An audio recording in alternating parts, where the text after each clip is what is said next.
Hi everyone. Um, Welcome to this preview video. This is a preview for a class that I'm going to be teaching in March of 2023 on the Heart Sutra.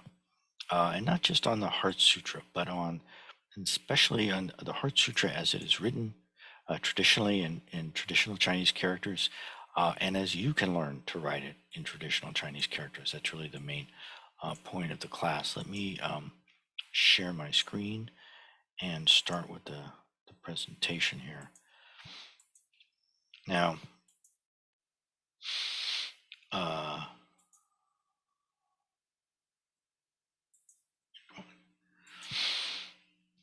here I'm showing Schwansong's Heart Sutra, and the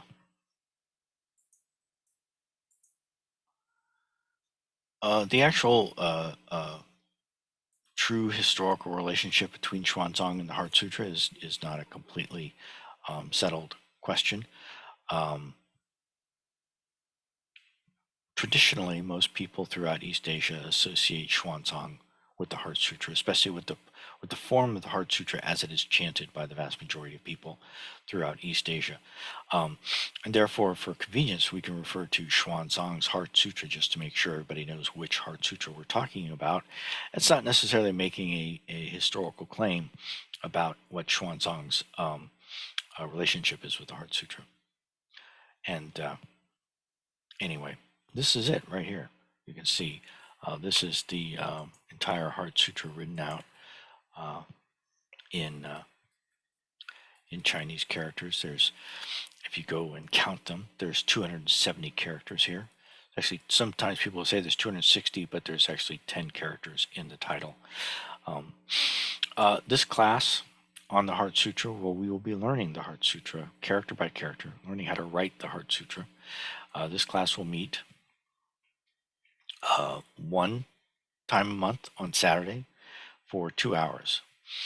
And I'll probably be making some supplementary videos along the way that will be live, but these class meetings will be live for those who register for the class and can join in Zoom. This is the schedule that we'll be following. The very first class will meet on March 4th, 2023. The goals of this class will be to learn how to write each character in the Heart Sutra. But along the way, we'll encounter some characters that are quite complicated. I don't want to scare people off, but let's just zoom in a little bit and let's see if I can get the zoom to work. Here we go. We even just zoom in on the title. Some of these characters in the title are, most of them. Here's a nice simple one. This is character for mind. This one is not too bad, This one is not too bad. This one's not too bad. This one, so anyway, my point being that, what is my point? When we get to a complicated character, we're going to learn how to break it down into simpler characters, components. We'll talk a lot about components in this class. When it comes to the actual writing of any given character, you have to know which strokes to make, what order to put them in order to make the markings on a piece of paper that make the character. We'll also learn what the characters mean and how to pronounce them in Sino-Korean, and we'll learn what Sino-Korean is. We'll talk a little bit more about that later on in this presentation. We're going to learn 30 characters every month. So in 12 months, that's 360 traditional Chinese characters. That's one character a day over a year. I read this somewhere online. I don't know if it's 100% true, but by the end of second grade, a Chinese child can read 1,600 characters and write 800 characters. And I can tell you, Chinese people find writing these characters difficult, just as English speakers find spelling English very difficult. English spelling is probably not as difficult as learning to write Chinese characters, but just as I struggle every day. Every day I write things, and every day I have to look words up to get to spell them correctly, so that I don't sound illiterate. And Chinese people also struggle with these characters. So it isn't that we're going to become masters of even the 360 characters that we'll study. Um, this is one of my favorite quotes from Confucius. This is actually the opening line of the Analects. Isn't it a pleasure to study and to practice what you have learned? Um, and learning Chinese characters is cool. Um, and learning the Chinese characters in the Heart Sutra is especially cool. It's a great pleasure to learn, I think, and I look forward to learning it together with all of you. This is uh, the syllabus. First 3 months of the class. In the first 3 months of the class, we're going to learn the title of the Heart Sutra, the mantra of the Heart Sutra, yeah, here's the mantra. Ajay Bada Sung Ajay Muji Sabaha, as we say in the Korean tradition. And we'll also learn the first three characters of the first line, which is the name. It's an interesting name that Avalokiteshvara has in the Heart Sutra that it isn't encountered elsewhere all that much. And then, so the rest of the syllable, I've actually gone and listed out each line as it's chanted in the Korean tradition. As in, from June through July, we'll get up through Bulseng, Bulso, Bulgu, Bujong. We'll talk about what that means. September, October, November, we'll get up through line 19, and there are. I have the lines numbered here. This is the line numbering that will be used throughout the class. There are different ways of numbering the lines in the Heart Sutra, but throughout this class we'll use a single way, and maybe sometimes refer to other ways of referring to the lines in case you're looking at other books or other resources, but we will use a consistent line numbering in the class, just so that we all know, just so we're all literally on the same page and on the same line. And then by February of next year, we will get up to Jujuk Solchual, the mantra which says, because we will have already covered the mantra itself by the time we get to that point in the class. So now I do want to talk a little bit about Schwansong and the Heart Sutra. It's an interesting story. Schwansong lived, almost 1,400 years ago, and he was a Buddhist living in China, and he decided he wanted to go to India, where Buddhism came from originally, and to read and study the sutras in India, not just to be in India to read the sutras, but to learn Sanskrit and to read the sutras in Sanskrit, the language from which they were translated. We're still in the process of being translated into Chinese. And he wanted to become a translator himself. He thought the translations that existed, that there needed to be more translations made of things that hadn't yet been translated, and he also thought that some of the translations that already existed needed to be improved upon. So he was a real person. This is a story that is based in real events. But Schwansong's life story is often clouded in myth and legend and tales of the supernatural. And yet it's a very important story because it provides, in the case of Schwansong's own accounts, which he wrote, firsthand account of the different parts of Asia that he traveled through and the different people that he encountered. And then soon after Schwansong's life, people started writing stories about him, many of which were based upon historical records, many of which were based upon ghost stories and things like that. So in addition to the very interesting historical and sorry, I hit the wrong button. I have to do that at least once in every presentation, just randomly hit the wrong button in the presentation. But in addition to information that we can glean from Schwansong's stories, the stories that he wrote and that are about him, we also find lots of stories, tales of the supernatural, magical, and miraculous, dreams that predict the future, people who can fly, demons and sorcerers, and There's an interesting story about an artist who traveled up into the heavenly realm so he could see the Buddha Maitreya, so he could make an accurate portrait of Maitreya. Maitreya was very important to Schwansong in particular, so Maitreya comes up. His whole journey took over 15 years, and here's part of the reason why Schwansong's relationship with the Heart Sutra is a bit um, uh, complicated.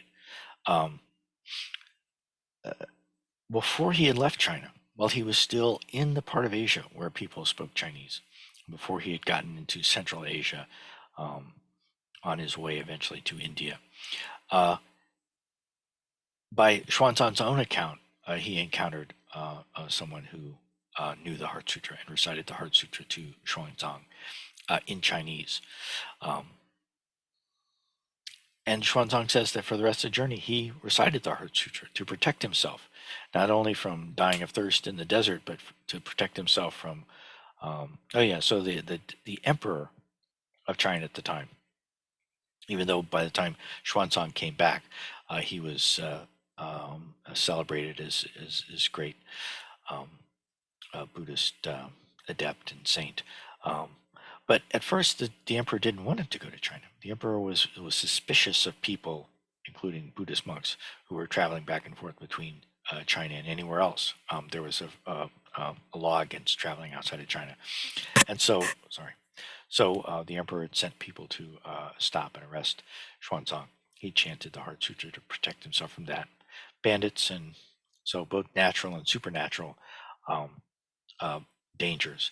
Xuanzang is really famous, and so especially stories about. Well, this is an example of a recently made movie that is uh, more or less based upon tales and myths surrounding Schwansong, the Monkey Kid. All right, so we're not going to talk in the class itself much about the tales of Schwansong and his travels. We're going to talk about the Heart Sutra, the version of the Heart Sutra that is associated with Schwansong. And uh, so the main thing that this slide says is what? It says many different ways of writing and pronouncing the same characters. So these are the characters. It's top line in bold up here. Ma, ha, ban, ya, ba, ra, mil, ta, shim, gyong. That's how I've been taught to pronounce this. I've also practiced with uh, Japanese Buddhist groups who pronounce the same thing as ma ka han ya ha ra mita shin gyo. Similar but different. Um, and there is, and so for the Japanese, I've written it both in Romaji and in Hiragana. For the Korean, which is what I've been trained to chant, one can write it both in the Romaja, which is where the Korean is written in English letters, or in Hangul, which is a script that Koreans themselves use. Vietnamese, here's Pinyin. Um, all pronouncing the same thing, all meaning the same thing. The Great Prajna Paramita Hridaya Sutra. Uh,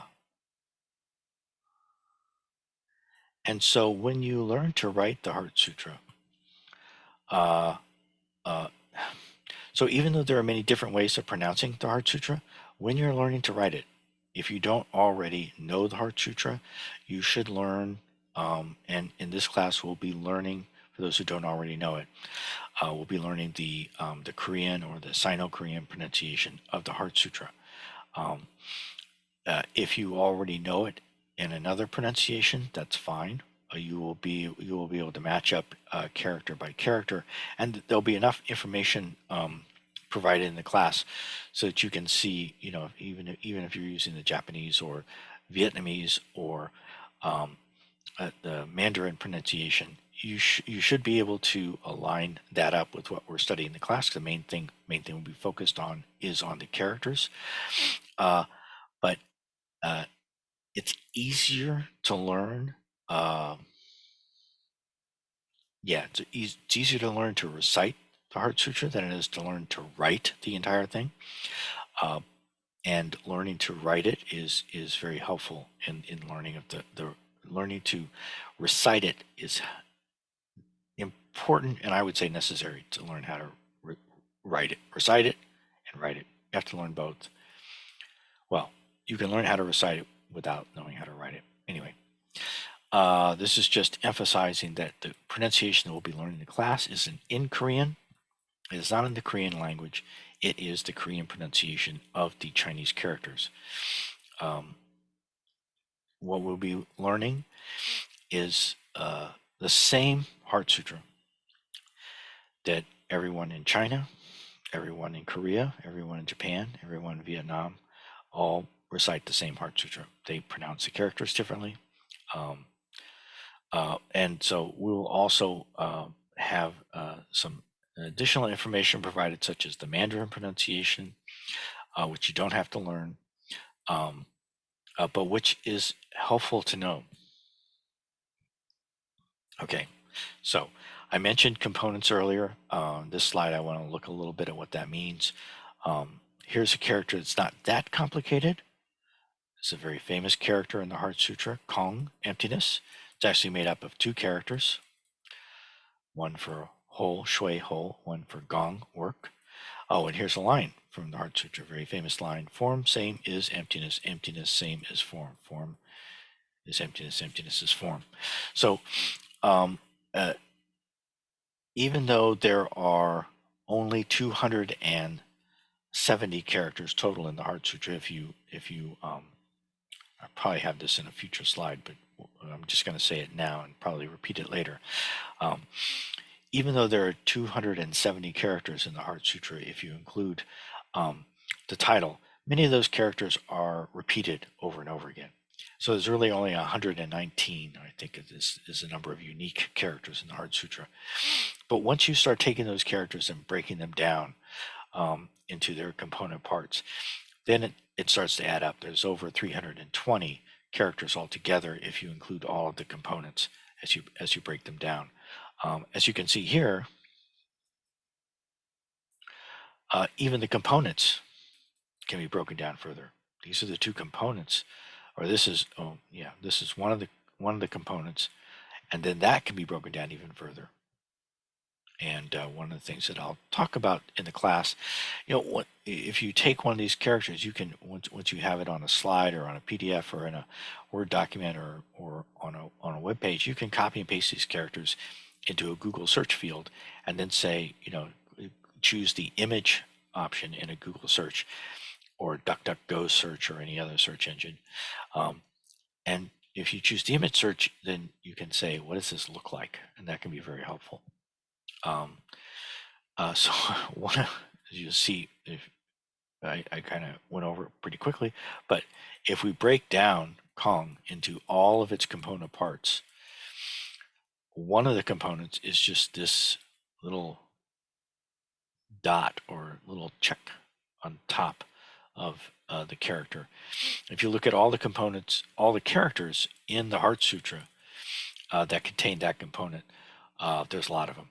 That's what this slide indicates. And this is a list here. This is a list of all those characters. Some of these characters are repeated many times in the Heart Sutra. All right, this is another example of breaking characters down into components. This is this is the character for touch, which is in the Heart Sutra. One of the things that there's nothing that there's preceded by mu. Anyway, this can be broken down into two components, each of which is itself kind of a complicated character. So you take these two components, break them down further, and here I've taken these as some of these can actually be broken down even further. For example, this character here, yang, which means to use or employ something. This is a very basic standard. This is one of the first characters that you learn if you take a introductory Chinese class.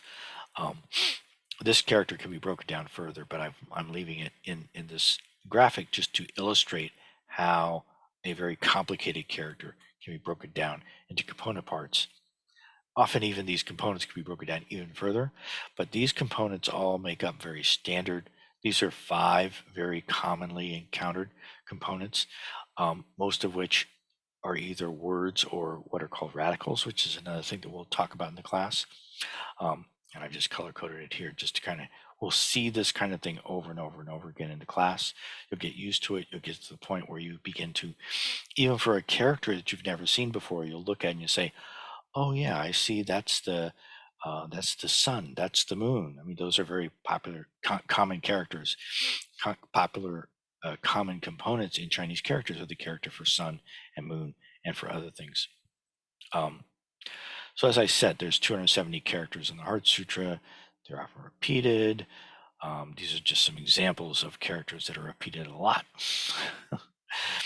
There's 119 unique characters, but there are also an awful lot of characters, 66 of them, that only show up once. So if you take all the characters apart into their components, so if you include the main components and all the main characters and all the components that make up those characters, you get 323. What I've done in preparing the classes for this class is I've added some extra ones because it's good to see how these components can be rearranged into even new characters. For example, right here, the character Za, this is the character for the Za in Zazen, sitting Zen. This is the Chinese character that means to sit. This is a very common character. This actually isn't one of the characters you'd learn in a first year Chinese class, or maybe in a second year Chinese class, if you're studying Chinese as a foreign language. It's a fairly simple character. It's not in the Heart Sutra, but I'm a Zen student. I'm assuming that many, if not most, of the people who would be interested in this class are themselves Zen students. We will learn some characters that are not in the Heart Sutra, but that are rearrangements of the components of the characters in the Heart Sutra that make up a vocabulary that's interesting, important to Buddhists and Zen people. So when you learn about the components, okay, so this is a good example using the very first character in the Heart Sutra. So in the very first class, which is the first month of the class, we won't do any characters from the Heart Sutra. We will just do components that make up, I think, just the first 6 characters. We will take the first 6 characters of the Heart Sutra, break them apart into their components, and we'll end up with 30 characters altogether, components that you'll learn before we even go on to learn. But most of those characters will be fairly simple. It'll be kind of a way of easing ourselves into learning these characters, learning how to recognize them, learning what they mean, and learning how to write them. So if you take just the first character, the very first character in the Heart Sutra, you learn this component, and then we'll learn how to put them together to make this is the way of saying Ma in Maha, as in Maha Prajnaparamita Hridaya Sutra, or Mahabanya Paramita Shimgyon. Now, a character is made up of strokes, and so in learning how to write the characters, we want to learn not only how to recognize, oh, I know what that character looks like, but we want to be able to learn to write it ourselves. And that's the ultimate goal of the class, is to be able to write the Heart Sutra as a practice. And so that means learning how to write one stroke at a time, how to make each character. And this is a very simple component, it has 4 strokes, and that's how it's written. This is another way of looking how that character. This is the character Mu, not Mu as in moo, but Mu as in tree. And one of the things that we'll talk about, we won't spend a lot of time on in the class, is that every vowel in pinyin has a tone. Every vowel in Chinese has a tone. We won't deal with tones much at all. Now, in addition to just learning the direction and the number of the strokes, this picture here shows again the same strokes, showing where the strokes go, what direction they're in, and the order that they're written in. But this also shows the strokes oriented within this square. And in the square, there's not just the square, but there's also the diagonal lines and the perpendicular lines, so that you can see the first stroke is kind of up here, goes across, doesn't go all the way across the square, actually only goes across about the middle half of the square. It's above the middle line here. And at least in this representation, you see here, that same line is represented as going straight across. So there's often more than one way, just to make you confused. This line could be written straight across, but it should never be down here. It should always be up above the middle line, going from left to right. The second line is written straight down the middle, and it goes almost across the entire extent of the square. And then the third line kind of sweeps along up here. See how it is above the diagonal, and the last stroke goes above this diagonal, sweeping down to the right. And so having a representation like this is very helpful. We'll talk about this throughout the class, how to look at, and I can't show it in this slide because I don't know how to show animations in PowerPoint. You could go to which I won't do, but you can look at videos where I show animations of these. Let's see, here we go. One thing that is kind of demonstrated in this slide, but you can see a little bit better in this slide, is that every character takes up the same amount of space. So Chinese characters are monospaced, but not just monospaced in terms of their width, but also in terms of their height. So when you take two characters and combine them as components to make up a new character, the combination takes up the same space as an individual character, which means that the components get compressed together. And that's what's also being illustrated in this slide. Each of these squares is the same size. These two squares both have a single mu or tree character. These two slides both have a single lin or forest character. If you put two trees together, you get a forest. Actually, there's another character, I can't remember how it's pronounced, where you put three trees together, you get a jungle. But if you look at over here, you can see these are 2, 3, 4, 5, 6, 7. This is actually from the ox herding picture. So for each ox herding picture, if you're familiar with the ox herding pictures, you probably know that there's a little poem associated with each ox herding picture. And each of the poem has 7 characters in a line. 1, 2, 3, 4, 5, 6, 7. And if you write them, as a general rule, all the characters will line up. So originally Chinese was written top down. Nowadays Chinese is usually written across, but all of the characters have the same width and the same height. So they line up in nice rows and nice columns. So one of the things that I'll show you how to do in the class is how to generate your own practice sheets to learn how to write these characters. This is an example showing how to write the character one stroke at a time, how each stroke is, is related to the grid inside the square. And so this shows an example of building up the entire character one stroke at a time. And then there are several kind of faint gray where you can just trace over these, and then there's a bunch of blank squares. I'll show you how to do that. There's a website that I recommend. The only bad thing about that particular website is that to get the really good version of the practice sheets that have all the options that I think you really need, you have to pay them $3 a month, which is not too bad, but if anybody finds a better place where you can make your own custom practice sheets for free, please let me know. I would love to know about that. This slide talks about, but isn't actually able to show what I mean by stroke order animations. It also shows a web application that I've developed using JavaScript that I encourage people to use, that I will be using in the teaching of this class. And I would uh, uh, suggest that you use in studying this class. Here you see the entire Heart Sutra written out with the line numbering that we'll be using in the class. And if you go to this, here's the web address.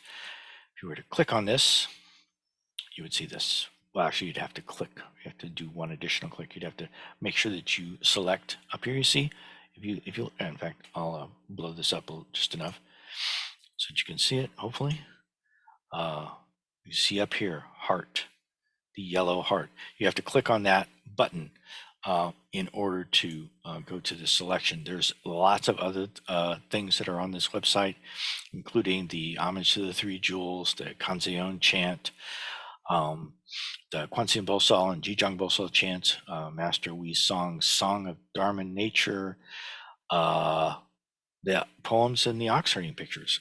And they all have characters that you can go to. If you click on a character here, this shows an example of just clicking on the very first character in the I'm going to zoom in here just so you can see a little bit better.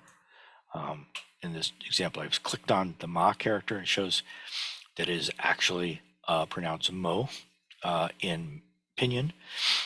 It's in, so H.Ma.2 means that it shows up in the Heart Sutra. It's pronounced as Ma in Sino-Korean, and it occurs 2 times.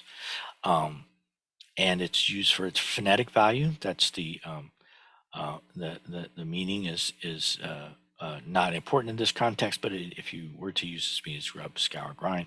Here are the components, and then down here is where, if you click on this button here, where the little hand is, see where my hand is, it would show you an animation of how to draw it, how to write the character.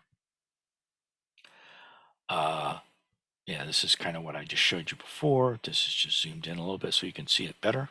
Oops, yeah, here we go. Let's see. Now, if you take a character, any character, from anywhere, from a website, from a PDF, from any of the PowerPoint slides that I provide for these classes, you can just copy any character, paste it into a search field in Google or DuckDuckGo or any other search engine, and then say stroke order animation. And this is what you'll see. You'll get a bunch of websites that will show you very nice animations showing how to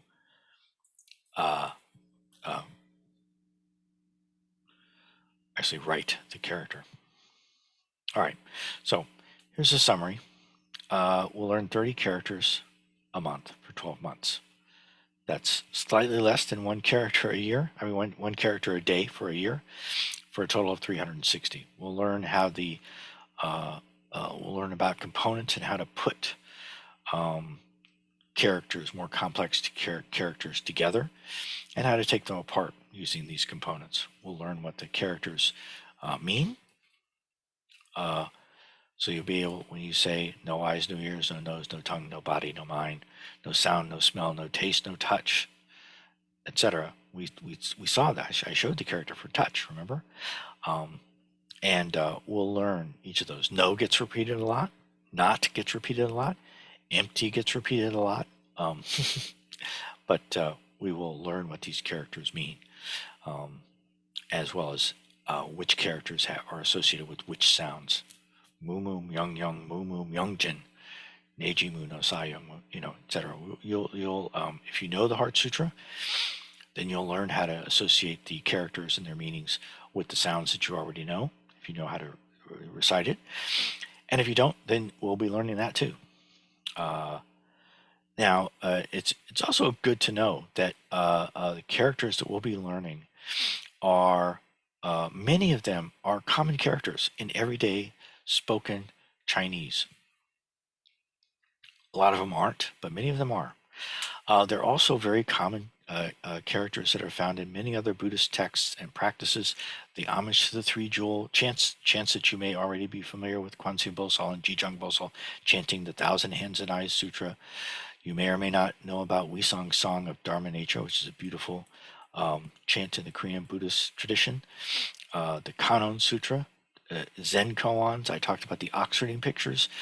You will actually make a start at learning a great deal about all of these things by learning the characters in the Heart Sutra. So I do want to make clear some of the things this class is not. I am not a native speaker of Chinese, Mandarin. I am not a professional language teacher. So this is not a language class. This is not a Chinese language class. I cannot, which, I'm interested. I'm actually learning both teaching myself and also, looking at various things, including classes online that you have to pay for. Learning both Mandarin, Chinese, and Japanese. The Japanese language makes heavy use of all of the characters of the Chinese language. Kanji, they're called in Japanese. But that's not what this class is. This class is not about how to pronounce Mandarin. It's not about Chinese grammar. Not about how to say hello, good morning, please, thank you, what day is it, how much does that cost, where can I get that bus, all the kinds of things that you learn about when you take a normal language class. We're not going to be doing that. We're going to learn the Heart Sutra, the characters in the Heart Sutra, and things that relate to helping to support how to learn that. And even though we will be learning how to write these characters, this is not a calligraphy class. You don't need to get special paper, special ink, special brushes. You don't need to, put on a kimono and do special breathing exercises or anything. You can just sit down with them anywhere, anytime, with a piece of paper and a pen or a pencil, and just write these characters. And of course, this class will not reveal the deep hidden secret meaning of the Heart Sutra because I charge extra for that. And that's just a joke, just in case you didn't get it. Let's see, and that's it. That's all I've got for this preview. I would love it if you would take this class, sign up for it. Like I said, everyone's welcome to watch these videos once the classes are over, and I hope you learn from them. You're also love it if you do that. In order to register for the class, you need to go to my Patreon page, which there'll be a link to in the description to this video, or maybe how you found this video in the first place. To sign up to participate in the classes live is $2 a month. And anybody who has if that's a hardship for you, let me know. Whether you participate in the classes live or watching this and the other videos later after the classes have taken place, I'm very glad. I hope you learned something from this, enjoy this video, and thank you for listening. And I'll see you all later. I'm going to stop sharing, and I'm going to say goodbye now. Again, appreciate your time and attention, and I will now